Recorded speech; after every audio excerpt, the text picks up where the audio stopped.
Hey fam, it's your boy Pop Pop. I'm just having coffee this morning with Justin's excellent coffee cup. It's early, it's like 5 o'clock. I've had my mom's on my mind for a while. She died when I was very young. And she went through a molting stage like a bird. You know how a bird will look all raggedy and it fluffs its feathers up and they don't go down smooth, they don't fit together. She just looked raggedy and sad towards the end. And she died soon after that. But being like my father, uh, my family was never huggy kissy. So my way to show affection was to buy somebody something. So my father had taken my mother's car away. She had this crappy little Honda CVCC, a 1974 Honda CVCC when they first came out, about the size of a coffee table,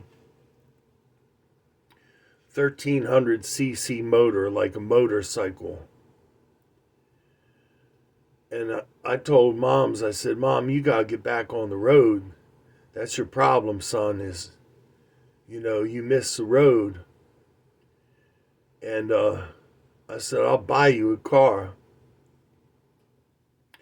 I said, you stay right here. You don't even have to leave the house. So I went to this dealership that was Pontiac Lincoln Mercury. And I brought back this really sexy black and white 74 Pontiac Grand Prix. Man, that was a beautiful car. Drove it up in front of the house. She opened up the door. Didn't like it. I went back to the Pontiac dealership. I'll never forget the guy's name. His name was Deedle Soul. And Deedle was a old country boy. And his motto was, there's a seat for every ass, and there's an ass for every seat. And he would tell it to you just like that. So I got a Pontiac Parisienne, which was smaller than the Grand Prix back then. And real pretty. And it came with a V6, aluminum V6, good gas mileage, all that. But the motor had a real tinny sound like marbles bouncing around in a coffee can. Pull up the second time, honk the horn. Mom's opened up the door. She said, no, I don't like the sound of the engine. Shuts the door. I go back to the Pontiac dealership. I said, look, I'm tired of shuffling back and forth. I'm going to buy 2 cars right now, get it over and done with. I picked out this real sexy, the wheelchair's starting to hurt. I picked out this real sexy Mercury X100, which was like a marquee, a sports marquee. X100, sculpted back window, a beautiful car. Only had it a few weeks. It was gold. And long story short, I came over the hill in Rockville up by the DMV back then, which was by the dump. I came up the hill and the sun was just right in my eyes. The sun was right there, really gold looking sun, a ball of fire. And this other kid in a gold Mustang came up to the intersection the other direction.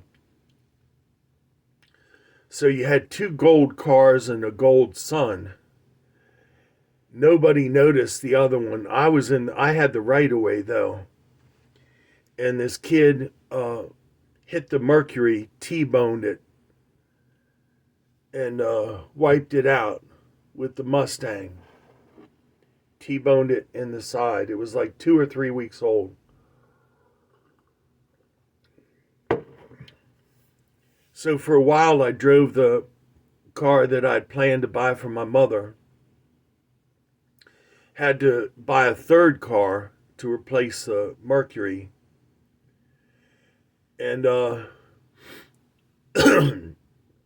bought a baby blue Cougar.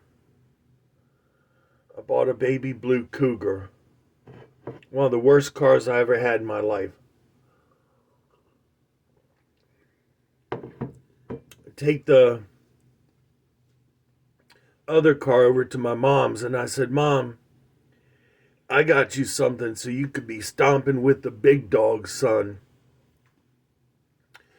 I got her a green on green ex-cop car, but it was a detective's car, so it didn't have the holes in the dash from the radio and the gun rack and all that. It was a detective's car with the police interceptor motor. Yeah. I told Mom, I said, now son, this is the last attempt I'm going to get to placate you. It's either this or nothing, or you go back to walking. So we get in the car, and I took her out to Rockville to the stretch open road, Twinbrook Parkway, and she's driving along 28 miles an hour with the left turn signal going tink, da tink, da tink, da tink, da tink. I said, Mom, you gotta open this thing up a little bit, turn your signal off. Right about then, these young boys in a little crappy Datsun B210 go by. Get out of the way, you old bitch. Get out of the way. You know, that kind of thing, yelling at her as they go by. So they're way up off in the distance. And my mom tromps down on Sally, and she go, boo, boo, wah, like she an honorary cop. And we get up to the light at 3:55, and the light caught the smart alecky boys in the little Datsun. And the kid looks up and he takes the mirror and he flips it so he doesn't have to look my mom in the eye. But she had a plan B. She comes up behind the Datsun, this great big Ford, and it had these huge bumpers on the front. And cattle car bumpers. She comes up behind the Datsun, bump. And that wasn't good enough that she bumped the Datsun. She starts to two-pedal it. Woo! And the Ford just and starts to push the Datsun into the intersection. And the kid is going like, you crazy old bitch, you crazy old. And man, when that light turned green, they took off. They took off like a rocket. My mother couldn't even catch her. My mother couldn't even catch them after that. They were gone. But my mom learned to open up Sally. And I didn't have to ask her about driving faster after that day. Man, the wheelchair really hurting. I gotta get back in bed, fam.